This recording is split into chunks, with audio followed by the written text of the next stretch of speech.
Gusto nyo bang malaman ang ganitong effect? Sundan nyo lang ako. Sobrang basic lang to at may pang reels na kayo. So, ito po yung video natin guys. Dapat steady lang yung camera.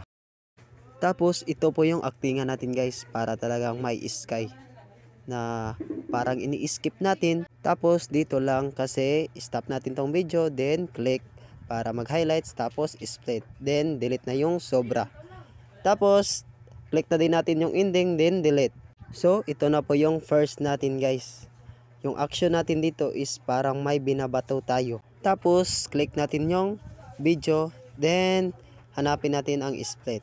Tapos, sa second clip guys, ganun lang guys. Timing lang natin yung parang may binabato na naman tayo.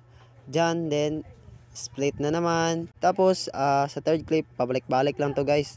I-timing lang natin yung pagbitaw ng ating kamay. Then, ito guys, then split.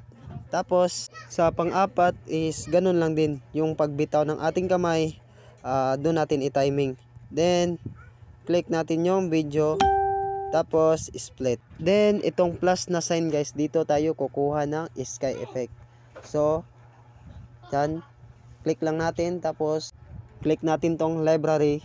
Then, search natin yung sky effect. Dapat guys is may data kayo or wifi para tuloy-tuloy na.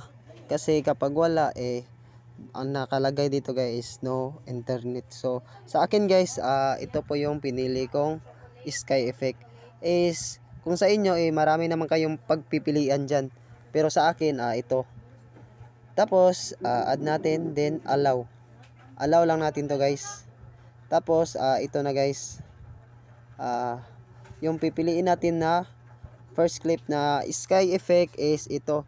Then, click lang natin. Tapos, hanapin natin yung overlay. Ito, overlay guys. Then, i-drag lang natin guys.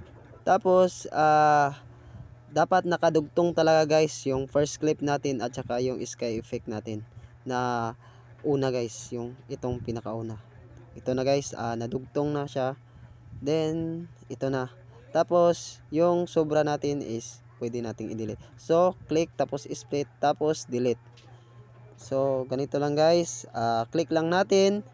Tapos, palakihin natin guys. Then, katapos is hanapin natin ang splice. Splice, piliin natin ang darken. Then, check. Tapos, ganyan na guys. Ito na yung kalalabasan guys. Pabalik-balik na lang guys. Kaya, fast forward ko na lang. Split, ganun lang guys. May pang reels na kayo. Sobrang basic lang nito guys. Sana nasundan nyo guys. At, huwag nyong kalimutan mag-like and follow lang kayo guys. Para mas marami pa tayong video na magawa at tutorial guys.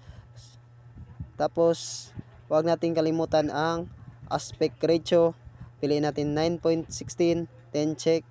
Tapos, ito po yung kalalabasan guys ng sky effect. So, ito na guys. Then, sa taas is ito guys. Adjust lang natin yan. Then, adjust. So, pwede na pang export. Then, may pang reels na kayo. Sana nasundan nyo. Maraming salamat.